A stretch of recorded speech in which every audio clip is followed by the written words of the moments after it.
శీతాకాలంలో చెట్లకు ఉన్న ఆకులు మొత్తం రాలిపోవడాన్ని మనం గమనిస్తూనే ఉంటాం. కానీ ఇలా ఎందుకు జరుగుతుంది అని మీరెప్పుడైనా ఆలోచించారా?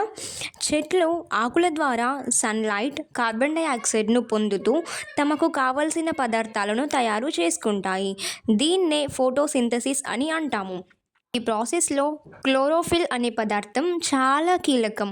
లీఫ్ గ్రీన్ కలర్లో ఉండటానికి ఇదే కారణం. అయితే ఈ క్లోరోఫిల్ సూర్యుడి నుంచి వచ్చే ఎండను గ్రహించి చెట్టు కోసం గ్లూకోజ్ని ప్రొడ్యూస్ చేస్తుంది. ఆ గ్లూకోజ్ చెట్టుకు ఆహారంగా, ఎనర్జీగా యూస్ అవుతుంది. అందుకే ఆకుల్లోని క్లోరోఫిల్ ప్రొడ్యూస్ని తగ్గించేస్తుంది.